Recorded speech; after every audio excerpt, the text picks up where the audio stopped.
Outros, por sua vez, passaram pela prova de escárnios e açoites. Sim, até de algemas e prisões. Foram apedrejados, provados, cerrados pelo meio, mortos a fio de espada, andaram peregrinos, vestidos de peles de ovelhas e de cabras, necessitados, afligidos, maltratados. Homens dos quais o mundo não era digno. Errantes pelos desertos, pelos montes, pelas covas, pelos antros da terra. Ora, todos estes que obtiveram bom testemunho por sua fé, não obtiveram, contudo, a concretização da promessa, por haver Deus provido coisa superior a nosso respeito, para que eles, sem nós, não fossem aperfeiçoados. De acordo com as profecias dos livros de Daniel e Apocalipse, as perseguições papais deveriam durar 1260 anos. Nesse período, quem ousou ir contra os ensinos da Igreja enfrentou privações, perseguições, prisões e morte. Durante esse longo período de supremacia papal, testemunhas de Deus se apegaram à fé em Cristo como único mediador entre Deus e os homens. Confiavam na Bíblia como a única regra de vida e guardavam o sábado verdadeiro. A Igreja de Roma, além de rotular a estes como hereges, eliminava, interpretava incorretamente ou mutilava seus escritos.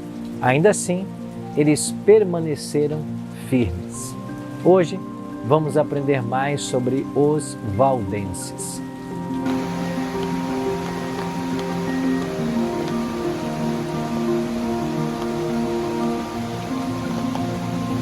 Quase não há menção a eles nos registros humanos, exceto nas acusações de seus perseguidores. Roma procurava destruir tudo que era herege, fossem pessoas ou escritos. A Igreja também tentou eliminar todos os relatos da sua crueldade em relação àqueles que dela discordavam. Antes da invenção da imprensa, os livros eram poucos, então não havia muitos recursos para impedir as forças de Roma de realizarem seus desígnios. Assim que o papado obteve poder, estendeu os braços para destruir todos aqueles que se recusavam a reconhecer sua autoridade. Na Grã-Bretanha, o cristianismo simples criou raízes cedo, sem as corrupções da apostasia papal. A perseguição realizada por imperadores pagãos foi o único presente que as primeiras igrejas da Grã-Bretanha receberam de Roma. Muitos cristãos que fugiam das perseguições na Inglaterra encontravam refúgio seguro na Escócia. De lá, os cristãos levavam a verdade para a Irlanda e as pessoas desses países a aceitaram com alegria. Quando os saxões invadiram a Grã-Bretanha, o paganismo assumiu o controle e os cristãos foram forçados a se retirar para as montanhas.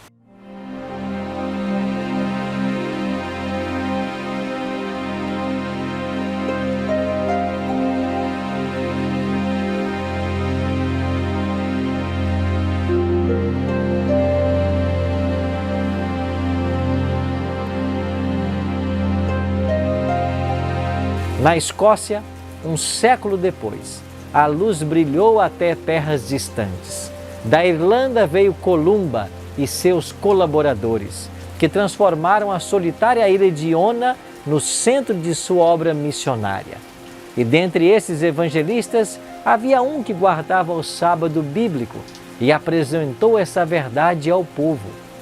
Uma escola foi fundada em Iona e missionários saíram dela para pregar à Escócia, à Inglaterra, na Alemanha, Suíça e até mesmo na Itália. No entanto, Roma estava determinado a submeter a Grã-Bretanha ao seu domínio. No VI século, missionários católicos trabalharam para converter os saxões pagãos. À medida que a obra progredia, os líderes papais se levantaram contra os cristãos simples, humildes e bíblicos em seu caráter, doutrina e conduta.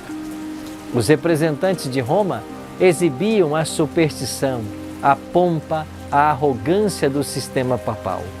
Roma exigia que as igrejas cristãs reconhecessem o Papa como seu governante.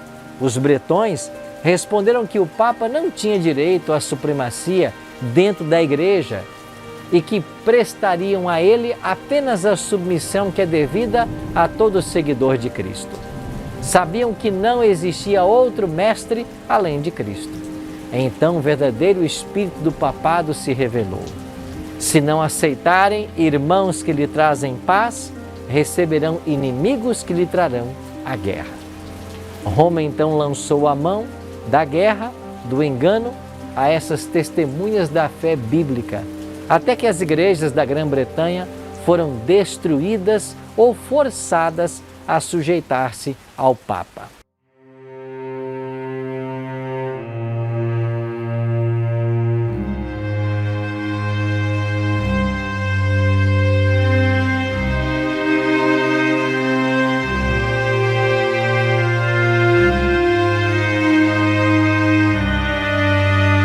Nas terras além do domínio de Roma, os grupos cristãos permaneceram quase que completamente livres da corrupção papal por séculos. Continuaram a considerar a Bíblia sua única regra de fé. Esses cristãos acreditavam na permanência da lei de Deus e guardavam o sábado do quarto mandamento. As igrejas que se apegaram a esta fé existiram na África Central, nos armênios da Ásia, em várias partes do planeta. Dentre os que resistiram ao poder papal durante esse período estão os valdenses. Na própria terra em que o sistema papal havia estabelecido sua sede, Itália, as igrejas do Piemont mantiveram sua independência. Mas chegou o momento em que Roma desejou persegui-los. E mesmo diante das perseguições, alguns se recusaram a ceder ao Papa ou ao Bispo, determinando-se a preservar a pureza e a simplicidade de sua fé. Ocorreu uma separação. Aqueles que se apegavam à antiga fé deixaram seus lares. Alguns deixaram para trás os Alpes nativos e ergueram o estandarte da verdade em terras estrangeiras. Outros se retiraram para as fortalezas das montanhas e ali conservavam sua liberdade de adorar a Deus.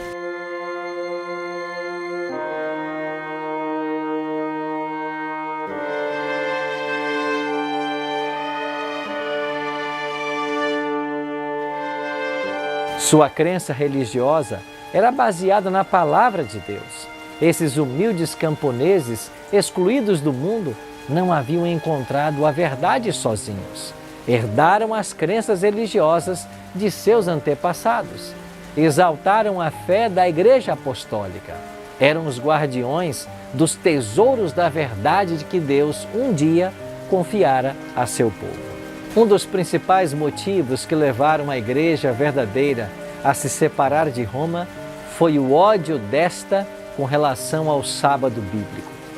Conforme a profecia tinha previsto, o poder papal pisoteou a lei de Deus.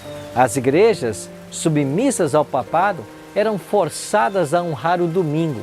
Cercadas por erros disseminados, muitos dentre o povo verdadeiro de Deus ficaram tão confusos que, embora guardassem o sábado, também não trabalhavam aos domingos. Entretanto, isso não satisfazia os líderes papais.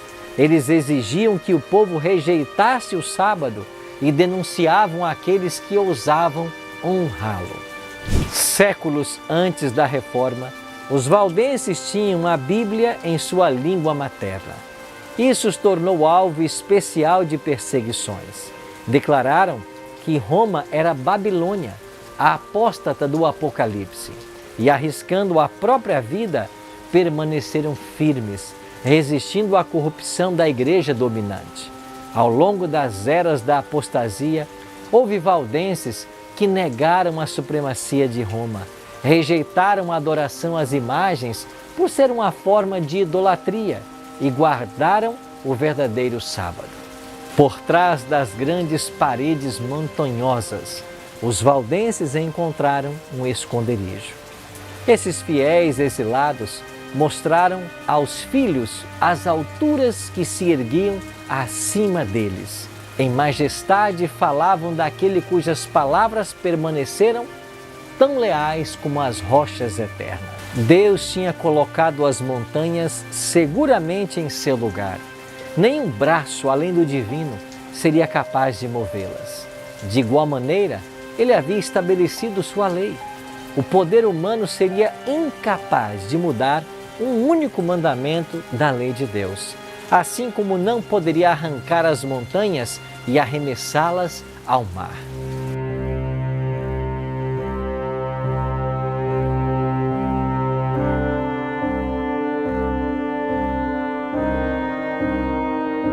Aqueles peregrinos não reclamavam de sua vida difícil. Nunca se sentiram solitários nas montanhas isoladas. Eles se alegravam de sua liberdade de adoração. Dos penhascos elevados cantavam louvores, e os exércitos de Roma não podiam silenciar seus hinos de gratidão.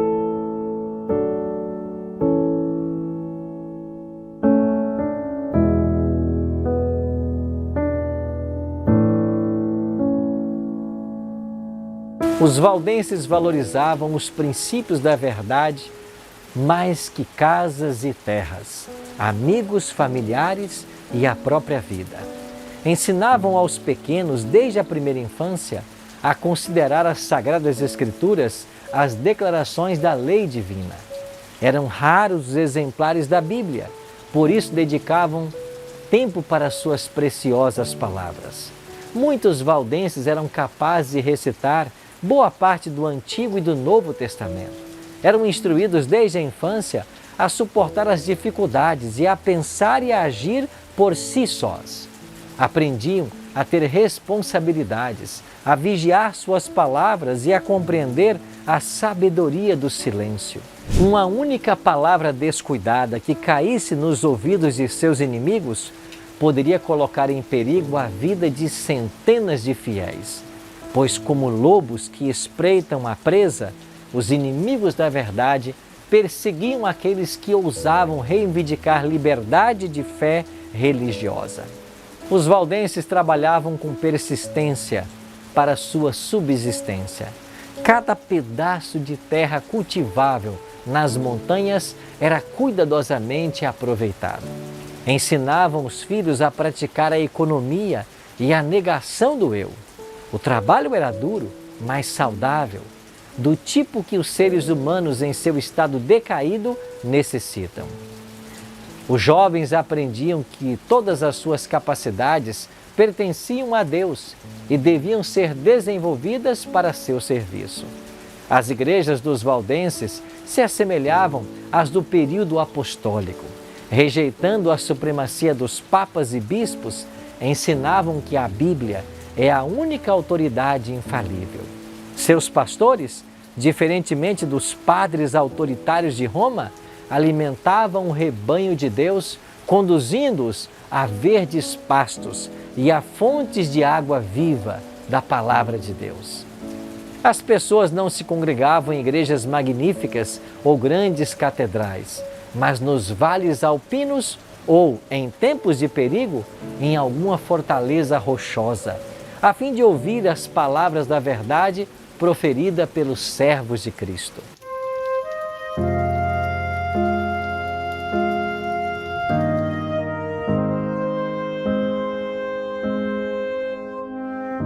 Com esforço persistente, às vezes nas cavernas escuras da terra, iluminados por tochas, escreviam as Sagradas Escrituras, versículo por versículo. Anjos celestiais cercavam esses obreiros fiéis. Satanás havia incitado os sacerdotes e bispos romanos a enterrar a palavra da verdade debaixo de uma pilha de erro e superstições. Mas de maneira notável, ela foi preservada sem corrupção ao longo de toda a Idade das Trevas. Alguns jovens eram enviados de suas escolas nas montanhas para instituições de ensino na França ou na Itália, onde havia um campo mais amplo de estudo e observação do que nos Alpes nativos. Esses jovens eram expostos a tentações. Encontravam agentes de Satanás que tentavam incutir neles heresias sutis e enganos perigosos. Mas sua educação na infância os havia preparado para isso. Nas escolas para onde iam, não confiavam em ninguém. Suas roupas eram feitas de maneira especial para esconder seu maior tesouro, as Escrituras. Em todos os lugares onde podiam, colocavam cuidadosamente porções da Bíblia para que aqueles que pareciam abertos a receber a verdade pudessem encontrá-la. Dessa maneira, conquistaram conversos à verdadeira fé nessas instituições de ensino.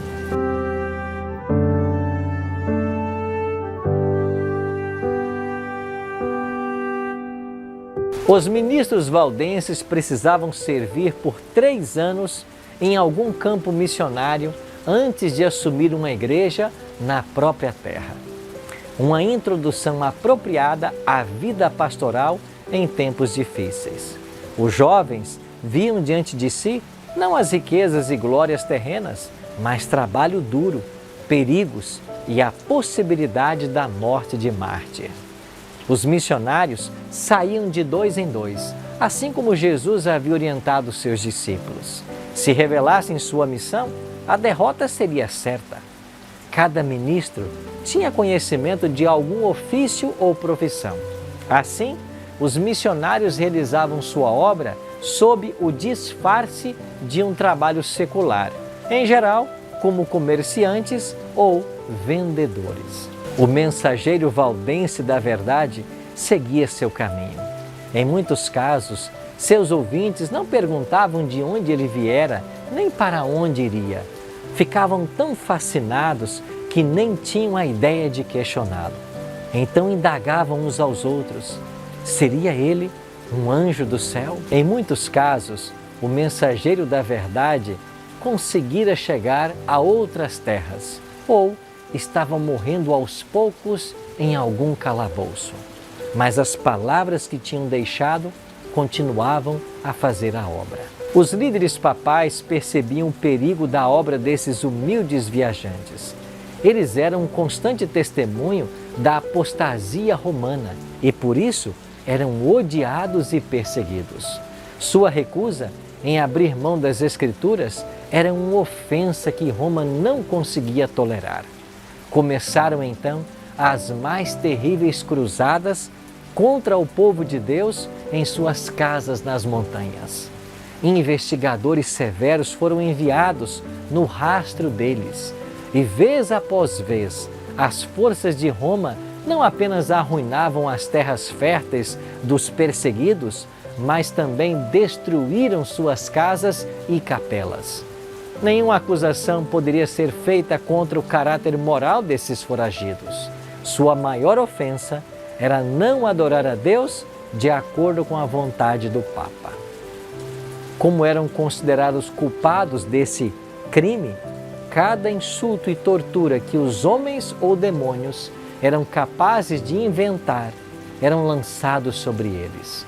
E quando Roma decidiu exterminar o odiado grupo, o Papa decretou uma bula condenando os valdenses como hereges e ordenando sua morte.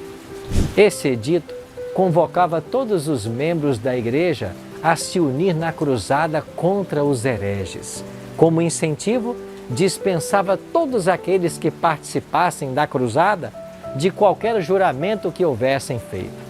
Legitimava o direito de qualquer propriedade adquirida de maneira ilegal e prometia perdão de todos os pecados àqueles que conseguissem matar alguns desses hereges. Cancelava todos os contratos feitos em favor dos valdenses, proibia todas as pessoas de lhes proporcionar qualquer auxílio e dava poder a qualquer um para tomar posse de sua propriedade. O mesmo Espírito que crucificou a Cristo e matou os apóstolos, que moveu Nero, sedento por sangue, contra os fiéis cristãos de sua época, estava em ação para destituir a terra daqueles que eram amados por Deus. A despeito das cruzadas contra eles e da matança desumana que sofreram, esses indivíduos tementes a Deus continuaram a enviar missionários para espalhar a verdade preciosa. Eram caçados até a morte, mas mesmo assim, seu sangue regava a semente que lançavam e ela continuava dando frutos. Dessa maneira, os valdenses testemunharam por Deus séculos antes de Lutero. Eles plantaram as sementes da reforma, que começou na época de Wycliffe, cresceu e se aprofundou nos dias de Lutero e deve ser levada adiante até o fim dos tempos.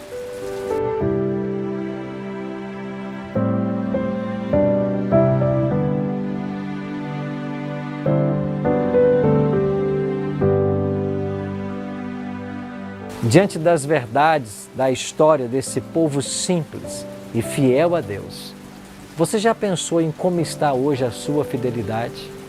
Por qual prova você tem passado por amor a Cristo? Você foi ameaçado alguma vez em seu cristianismo? Talvez estejamos vivendo tempos de tanta bonança, de tanta paz, que a tendência é esfriar da fé, mas que aproveitemos o tempo de paz que agora vivemos para nos preparar para os dias vindouros.